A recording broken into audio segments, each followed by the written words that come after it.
बयबो मिनिनायखौ नुनानै एसे गोजोननाय मोनदों। बैसागोआ मोजाङैनो सोलिदों खोमा? बैसागो जोब्बाय नामा? जोबाखै?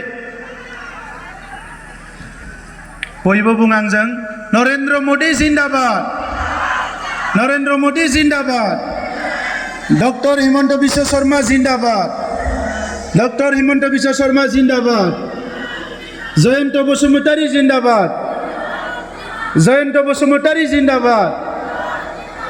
Thank you. सिडली समष्टिनि रायजो राजाफोरनो गोलाव बिबुंथि होनांगौ दङ होननानै आं सानाखै, मानोना जयंत बसुमतारिया नोंथांमोननिनो एमएलए खामोन, नङा होमबा? नंगौना नङा?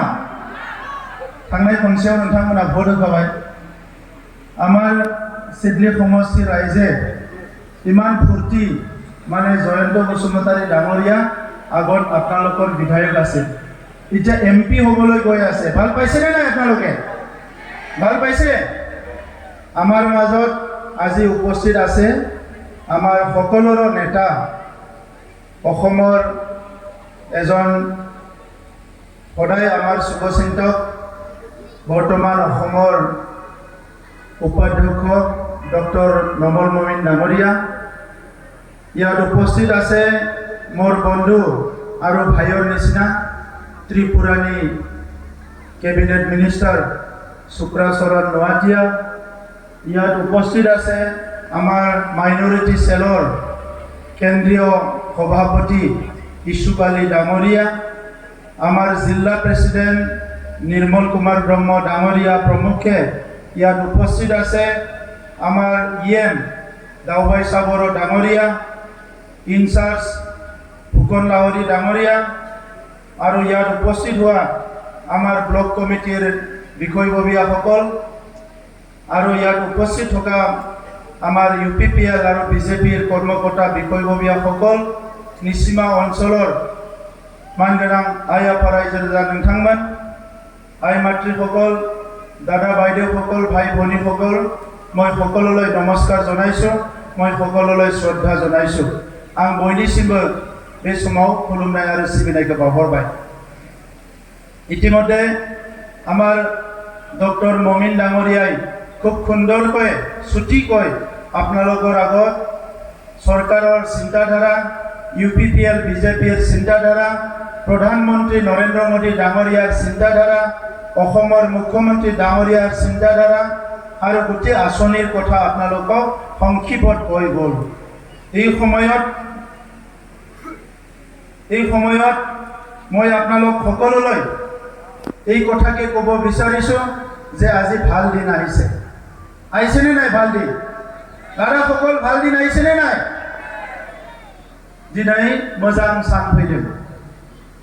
बे मोजां साननि थाखाय जों गोलाव सम लामा नायबाय थादोंमोन जे माला जोंनि गेजेराव मोजां दिन फैगोन, मोजां सम फैगोन, गोजोन फैगोन, मोजां थासारि फैगोन, बेखौ जोङो लामा नायबाय थादोंमोन।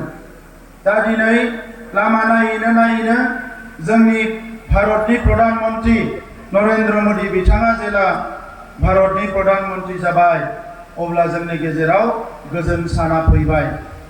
जोङो बयबो मिथिगौ जे जोंनि प्राइम मिनिस्टार बिथाङा अरायबो गोरिब गुन्द्रानि खोथाखौ सानो। जोंनि प्राइम मिनिस्टार बिथाङा आइजोफोरनि जौगानायनि बाथ्राखौ सानो। जोंनि प्राइम मिनिस्टार बिथाङा जोंनि आबादारिफोरनि जौगानायनि बाथ्राखौ सानो। जोंनि प्राइम मिनिस्टार बिथाङा लाइमोनफोरनि बाथ्राखौ सानो आरो जोंनि प्राइम मिनिस्टार बिथाङा गोरिब गुन्द्राफोरनि सावस्रिनि देहानि मोजांनि बाथ्राखौ सानो। जोंनि प्राइम मिनिस्टार बिथाङा गासैबो हारि माहारिया जोंनि हादोराव गोजोनै थानांगौ बे खोथाखौ बिथाङा सानो।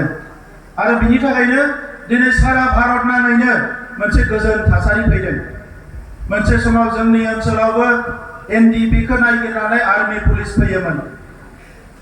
बिदा फंबायनिबो बुलायलायनाय जादोंमोन। थासारिया जोबोद गाज्रि जादोंमोन। बे गाज्रि थासारिखौ मोजां खालामनो दिनै जों हादोंब्ला बियो जोंनि प्राइम मिनिस्टार नरेन्द्र मोदी बिथांनि थाखाय। बे गाज्रि थासारिखौ जोङो मोजां खालामनो हादोंब्ला आसामनि चिफ मिनिस्टार बिथांनि थाखाय। बे गाज्रि थासारिखौ जोङो मोजां खालामनो हादोंब्ला जोंनि एनडिपि बिदा फंबाय एबसुनि बिदा फंबायफोरनि नाजानायजों 2020 मायथाइयाव गोजोन गोरोबथा जानायनि थाखाय दा बे गोजोन थासारिया फैबाय। मोनसे समाव न'निफ्राय ओंखारनो गियोमोन, आर्मी पुलिसा हमना लांगोन, सोरखौबा गावथारगोन, जेलाव सोगोन। दिनै बेबायदि थासारिफ्रा जोंनि गेजेराव गैला। बे मोजां थासारि फैबाय। दा बेनिखायनो मानगोनां रायजो राजा नोंथांमोन, बड'फाया जि सिन्ताखौ खालामदोंमोन बर' माहारिखौ गुरुब गेरेमसा माहारि महरै दानांगौ। बे गेरेमसा माहारि महरै दानो थाखाय जोंनि जि सिनायथि, जोंनि थामोनथा, जोंनि राव थुनलाइ हारिमु गासैखौबो जोङो मोजाङै गोख्रों खालामना लाखिनांगौनि थाखाय जोङो मोनसे मोजां थासारि दिनै बानायनो हाबाय। दा बे समाव जोंनि बिदा फंबायफ्रा न'आव फैजोब्बाय, रावबो हाग्रायाव गैला, रावबो पुलिस मिलिटारिजों गावथार जानांगौ गैला, बयबो न'आव फैबाय। दिनै जोङो रोजो रोमो रायजो जानो हानायनि मोनसे थासारि फैबाय। बे थासारिखौ गोसोब्ला हाग्रामा महिलारि बिथाङाबो दानो हागौमोन। बे थासारिखौ गोसोब्ला खाम्फा बरगयारि बिथाङाबो दानो हागौमोन। बे थासारिखौ गोसोब्ला बिपिएफआबो दानो हागौमोन।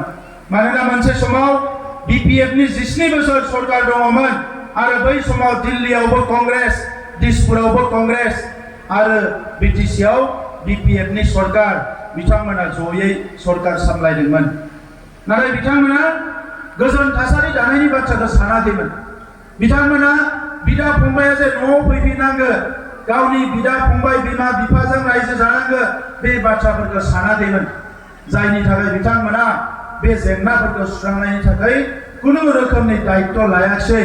17 बोसोराव थगाय थसि खालामनानै, सिगि सग' खालामनानै, नङै बाथ्राफोरखौ बुंनानै, थाखा फैसा एफा एनै राननानै, खुन्दुं कम्बल एफा एनै राननानै 17 बोसोर आइ आफा रायजो राजानि अननायखौ बिथांमोना नेवसिगारदों। दा जायनि थाखाय दिनै जोङो इउपिपिएलआ सरकाराव फैनानै बिजेपिजों लोगोसे जयै सरकार दानानै प्राइम मिनिस्टार आरो चिफ मिनिस्टारजों लोगो लानानै जोंनि ओनसोलाव गोजोन थासारिखौ जोङो गायसननो हाबाय। आइ आफा रायजो राजा नोंथांमोन, दिनै बे थासारि फैनाय लोगो लोगोनो जोंनि रायजो राजाफ्रा उदाङै सान हर खामानि मावनो हादों, लेखा फरायनो हादों, साख्रि बाख्रि नागिरनो हादों, रां खामायनायनि गुबुन लामा नागिरनो हादों आरो बयबो गावबा गावनि धोरोम सिबिनायनिफ्राय लानानै जोंनि आसार खान्थि हारिमु गासैखौबो जोङो गोख्रोङै सिबिलांनो हादों। दा ओंखायनो दिनैनि समाव जोंनो मा नांगौ? जोंनो दिनै जौगानाय नांगौ। जोंनि मोनफ्रोमबो न'खरा रांखान्थि फारसेथिं गोख्रों जानांगौ। मोनफ्रोमबो न'खरा गावनि आथिङाव गसंनो हानाय जानांगौ। दा बे खुन्दुं कम्बल बिपिएफनि राजनितिजों रावबो न'खरसेयाबो गावनि आथिङाव गसंनो हायाखै। हागोन नामा रायजोफोर? कम्बल होना आथिङाव गसंनो हागोन? रावबो हानाय नङा। खुन्दुं मुथासे होयोबा बेजों रावबो गावनि आथिङाव गसंनो हाया। बेनिखायनो मा खालामदों? जोंनि सरकार फैनाय लोगो लोगो जों दासिम 10,000 सेल्फ हेल्प ग्रुपनो 25,000 रां होदों। 27,000 गोरिब आइजोफोरनो 5,000 रां होदों। 27,000 फरायसाफोरनो जों 5,000 रां होदों। जोङो खुन्दुं कम्बल होआखै। 27,000 बेराम जानाय मानसिफोरनो 5,000 रां होदों। अमा फिसिनायनि मोजां आसनि लाबोदों, बोरमा फिसिनायनि आसनि लाबोदों, जि दानायनि आसनि लाबोदों। फरायसाफोरखौ सरकारि खरसाव दिल्ली, गुवाहाटी बायदिसिना जायगायाव डाक्टार इन्जिनियार बानायनो थाखाय, लेखा गोरों बानायनो थाखाय, IAS IPS बानायनो थाखाय जों फ्रि कचिं होदों। बिपिएफनि समाव जौ जुवा मेला दादागिरि सिगिलायनाय बेबायदि थासारिमोन। दिनै जोंनि समाव मेला होग्राफ्राबो बन्द जाबाय, जुवा गेलेग्राफ्राबो बन्द जाबाय, माखासे सिखावै माबा माबि लटारि फानग्राफ्राबो गिनानै लासै जोंनि जायगाखौ नागारलांबाय। लाइमोनफ्रा फरायनो हमफिनबाय, फरायसाफ्रा गोसो होनानै फरायदों। जोबोद मोनसे जै मै रायजो जानायनि दिनै मोनसे थासारि फैदों। जोंनि गेलेग्राफ्रा इन्टारनेशनेल लेभेलाव गेलेनो हानाय खाबु मोनदों। जोंनि हारिमु सिबिग्राफ्रा नेशनेल इन्टारनेशनेल लेभेलाव हारिमु सिबिनो खाबु मोनदों। दिनै हा हुनि जेंनाखौ जोङो सुस्रांनो हादों। बे ओनसोलावबो एफा एनै जि हा हुनि जेंना दङ, बे हा हुनि जेंनाखौ जोङो सुस्रांनो थाखाय आगान सुरलांगासिनो दङ। दिनै आइजोफोरखौ हौवाफोरजों लोगोसे समान समान खामायनो थाखाय लाखपति महिला आसनिखौ जोङो लाबोनानै जोंनि बिमाफोरखौ जोंनि बिब' बिनानावखौ जों मदद खालामनो थाखाय 1,33,000 आइजोफोरखौ जोङो सायख'नाय जाबाय। दा बेनिखायनो नैबे समाव जोबोद मोनसे मोजां थासारि रायजोफोर। बै समाव बिथांमोननि सिगि सुग' खालामनाया गैया जानाय लोगो लोगोनो गुबुन हारिफ्राबो जोंजों खाथि खाथि रायजो जादों, जोबोद मोजां सोमोन्दो दादों। बिपिएफनि सिगिनाय सिलाइ बारुद बायदिसिना थासारिनि थाखाय जोंजों रायजो जाग्रा हारिफ्रा गासिबो गिसिबायमोन। बिथांमोना बिनिखायनो थांनाय 10 बोसोराव जोंनि एमपिखौ सेनानै गुबुनखौ बिथांमोना 10 बोसोर देरहाहोबाय नबसरनियाखौ। नंगौना नङा रायजोफोर? 10 बोसोर जोङो एमपिखौ सेजाबाय, नाथाय दिनै ओरैबायदि मोजां थासारि फैबाय। बै समावबो गोसोबा बिपिएफआ हागौमोन, नाथाय बिथांमोना गोसो गैयामोन, खामानिखौ मावनो रोङाखिसै। दिनै जोङो जोंनि सरकार फैनाय लोगो लोगोनो रोंगोरा नार्जारी बिथाङा रायजो सभानि एमपि जाबाय, दिल्लीयाव खोथा बुंनो हानाय जाबाय। जयन्त बसुमतारी बिथांखौ जोङो दिल्लीयाव दैथायहरबावनो नागिरदों, जाहाथे जोंनि गांनाय उखैनायखौ सुफुंनायनि थाखाय बिथाङा थांनानै खामानि मावो। आरो बिनि थाखायनो नैबे थासारियाव दिनै जोंजों लोगोसे बिजेपिआ जोंखौ मदद होदों, एजिपिआ जोंजों मदद होदों आरो गासै 65 फरायसा आफाद, माहारि आफाद, समाजनि आफाद, धोरोम आफादफ्रा दिनै जोंनि बिजाथि जयन्त बसुमतारीखौ थोंजोङै मदद होदों रायजो राजा नोंथांमोन। दा बेनिखायनो एबार जोङो 10 बोसोर गोमानाय जोंनि एमपिखौ फिन फैगौ 7 मे खालि मोनफिननो थांगासिनो दङ रायजो राजा नोंथांमोन। जोङो फिन मोनफिननो थांगासिनो दङ। दा ओंखायनो जोंनि मोनफा मोननाय भटआ नांगोलाव होनानै आद्रि जानो नाङा, मानोना नांगोला देरहाखाला। नोंथांमोना नुदों सिगांनि मन्त्रि चन्दन ब्रह्म बिथाङाबो दाख्लै जोंनि हान्जायावनो जइन जाबाय। कख्लाबारिनि एमसिएलए जय मुसाहारि नांगोलनिमोन, बिथाङाबो जोंनि हान्जायावनो दिनै जइन जाबाय। आरोबाव गोबां बिथांमोननि दोलोनि हाजार हाजार मानसिफ्रा जोंनि हान्जायाव फैजोबबाय। बिथांमोना उगायनो मोनबाय। खामानि जाया, दादागिरिल', खोथा बुंनायफ्रा माने दमन खालामनायल', दिनै बिथांमोना दिनै फैफिनबाय। नोंथांमोना नुदों थांनाय बिटिसि इलेक्सनाव खाम्फा बरगयारिया बे नोंथांमोननि समस्तिजोंनो नांजाबनाय बे 14 चिराङाव गेलेदोंमोन, नाथाय बेवहाय फेरेंगाजों बिथाङा जोबोद गाज्रि जेनदों थांनाय इलेक्सनाव खाम्फा बरगयारिया। दा बे मोनसे बिटिसि इलेक्सनाव जेनबाय। दा एमपि इलेक्सनाव गासै 24टा बिटिसि समस्ति थायो। मोनसे समस्तियाव जेननाय मानसिया आरो 23टा समस्तिखौ बोरै देरहागोन रायजोफोर? ओरै बाक्सायाव बिपिएफ गैला, चिराङावबो बिपिएफआ 0-0 जाबाय, क'क्राझाराव बिपिएफ गैला। दिनै बिनो भटखौ होनानै आद्रि खालामनायनि बादै जेबो गैया। जों 2020 मायथाइयावनो नांगोलनि साजों ट्रेक्टरखौ गाखोनानै होबाय। नांगोलनि साजों ट्रेक्टरा गाखोबाय। दा नांगोलनि साजों ट्रेक्टर गाखोयोबा मा जागोन रायजोफोर? ट्रेक्टरा गिदिरसिन नङा होमबा? नांगोलनि साजों ट्रेक्टरा गाखोयोबा आरो नांगोला थावरिनो हाला, बियो फिनिश जाबाय। दा ओंखायनो दिनै अरुणोदय मोनदों, रेशन कार्ड मोनदों, जल जीवन मिशननि दै फैदों, फरायसाफोरा स्कलारशिप मोनदों, गोबां मोजां मोजां थासारि आइजोफोरनि थाखाय जोङो हेन्डलुमनि माखासे हेन्डलुम मिशनजों উইভিংनि সেন্টারবোৰ বানাইগাसिनो दङ। এই সময়ত মই এই কথাই ক'ব বিচাৰিছোঁ, আজি যে শান্তি নিৰাপত্তা আহিছে, এই শান্তি নিৰাপত্তা হাগ্ৰামা মহিলাৰী আৰু বিপিএফ আনিব পাৰিলেহেঁতেন যদি চিন্তা কৰিলে হয়। সেই সময়ত 17 বছৰ বিটিআৰ অঞ্চল ৰাইজে নাঙলত ভোট দিছে, বিপিএফক ভোট দিছে, কিন্তু 17 বছৰত হত্যা, হিংসা, ধন দাবী, লুণ্ঠন, বিভিন্ন বেয়া পৰিৱেশ আছিলে। এই পৰিৱেশটো ভাল কৰিবলৈ হাগ্ৰামা মহিলাৰ বিপিএফে চিন্তা নকৰিলে। মাইনৰিটি মানুহবিলাকক ক'লে, অনাপৰ মানুহবিলাকক ক'লে ইউপিপিএল চৰকাৰ আহিলে আপোনালোকক খেদি পঠাব, আপোনালোকক মাটি নিদিয়ে, আপোনালোকক একো অধিকাৰ নিদিয়ে, বিপিএফে কৈছিল। কিন্তু মই আজি আপোনালোকৰ আগত ক'ব বিচাৰিছোঁ, 17 বছৰত বিপিএফে 15,000 মানুহৰে মাটিৰ সমস্যা সমাধান কৰিছিল। আমি 3টা বছৰত ইউপিপিএল বিজেপি চৰকাৰে 1,14,000 পৰিয়ালৰ মাটিৰ সমস্যা সমাধান কৰি দিল। 15 বছৰত বিপিএফে মাত্ৰ 39,000 ঘৰ বনাব পাৰিছিলে। আমি 3টা বছৰত 2 লাখ গৰীব মানুহৰ ঘৰ বনোৱা হৈ গ'ল। আজি আপোনালোকে ৰেচন কাৰ্ড পাইছে। মুখ্যমন্ত্ৰী ডাঙৰীয়াই ঘোষণা কৰিছে যিসকলৰ ৰেচন কাৰ্ড আছে, বেছিভাগৰ ৰেচন কাৰ্ড দङ। কিমানৰ ৰেচন কাৰ্ড আছে? আকাইছিয়া ৰেচন কাৰ্ড কিমান আছে? বা চবৰ আছে ডাউন। যিমানৰ ৰেচন কাৰ্ড আছে সবে এটা এটা অৰুণোদয় পাব। বইনবো मोनसे मोनसे অৰুণোদয় होनाय जागोन। অৰুণোদয় মানে 4,1200 পার মান্থ। 4,1200 मोननाय माने गामियाव संख्रि बानलुनि खरसा जाखायो। दा बयबो मोननो थांगासिनो दङ। जार जार रेशन कार्ड আছে 4টা লাখ হবলৈ গৈ আছে। 4 লাখ যায়া রেশন কার্ড দङ। 1 নম্বরাव মাইरं मोनगोन, 1 নম্বরাव চাউল পাব। 2 নম্বরাव কি পাব? অৰুণোদয় পাব 4,1200 টাকা। 3 নম্বরাव কি পাব? কোনবা পৰিয়ালৰ জ্যেষ্ঠ মানুহ বিয়োগ হলে, ডাঙৰ মানুহ যদি স্বৰ্গবাসী হয়, सोरबा देरसिना थैयोब्ला 2 लाख টাকাनि ইন্সুরেন্স मोनगोन। 2 लाख টাকা मोनगोन। চতুর্থ লাভ কি হব? কারবা যদি ঘৰত বেমাৰ আজাৰ হলে রেশন কার্ডটো লৈ গলে হস্পিটালত 5 লাখ পর্যন্ত ফ্রি ট্রিটমেন্ট मोनगोन। 5 লাখ পর্যন্ত ফ্রি ট্রিটমেন্ট পাব। আজি মুখ্যমন্ত্ৰী ডাঙৰীয়াই এইটো সহায় কৰিছে। আজি 1 লাখ চাকৰি অসমত দিবলৈ গৈ আছে।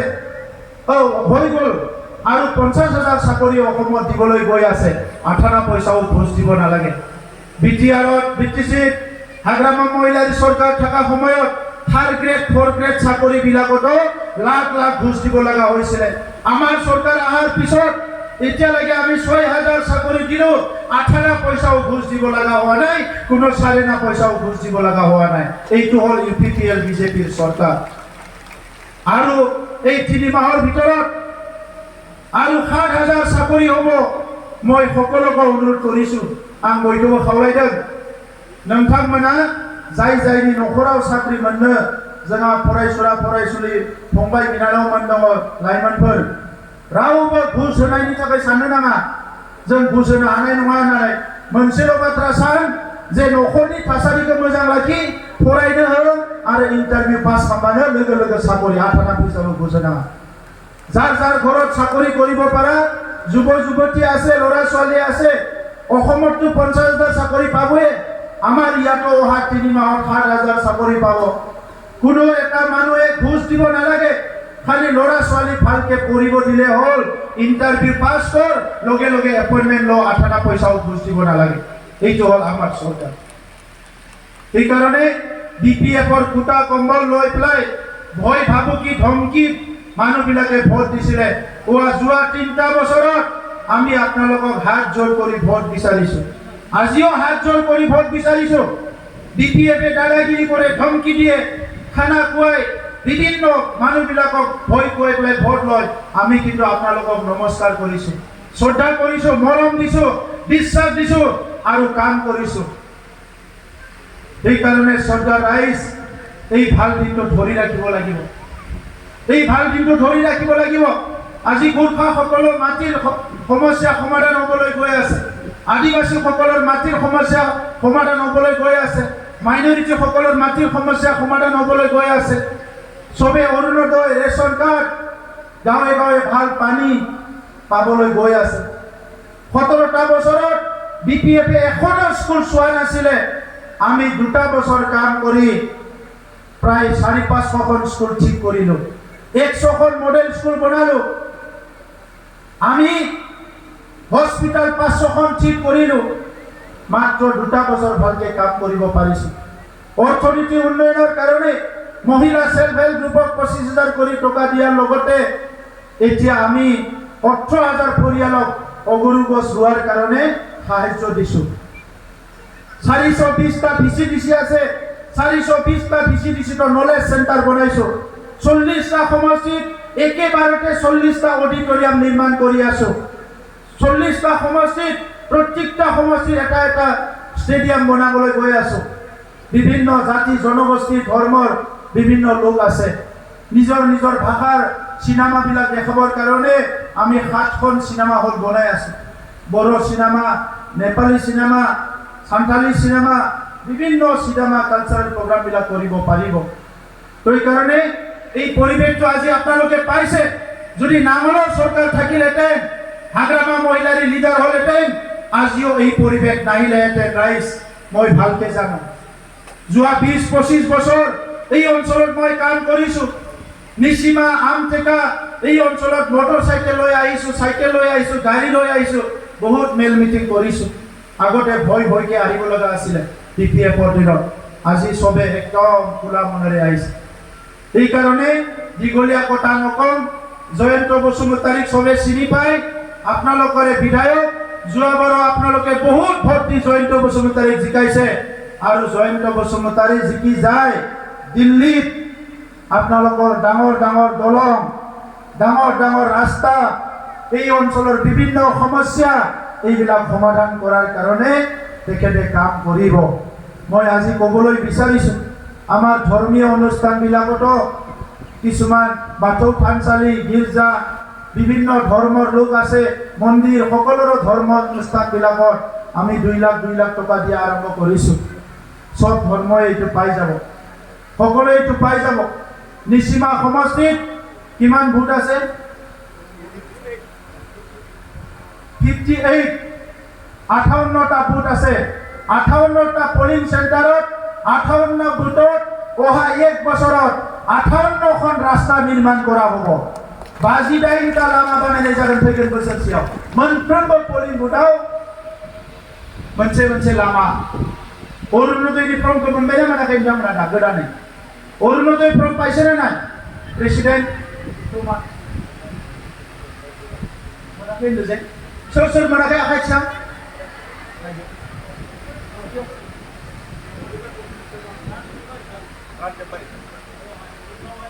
बुदाव हरजोब्बाय, बुदाव गासिबो हरजोब्बाय।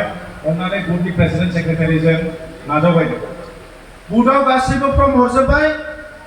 मोनब्रै थानसालि धर्मीय अनुष्ठाনৰ सिलेक्शन करा होबो। मोनसे बुदाव এটা बुथत এটা रास्ता আৰু যিমান আছে সবকো অৰুণোদয় ফৰ্ম ফিলআপ কৰিবলৈ বুথত ফৰ্ম দিয়া হৈছে। আপোনালোকে সবে ফিলআপ কৰি দি দিব দে। বইবে ফিলআপ কাম না হৰজক। অহা 1 বছৰৰ ভিতৰত সবে অৰুণোদয় পাব। দাগল বাচ্চা বলে নহাম্বা কোনটো ছবি ভোট দিব? মা সাউকারি ভোট দেন। কি ছবি ভোট দিব দাদা? তাই দাদা সকলে কোৱা নাই কি ছবি ভোট দিব? জৰত কি ছবি ভোট দিব? কি ছবি ভোট দিব? কি ছবি ভোট দিব? ৰাতি যদি নাঙলৰ মানুহ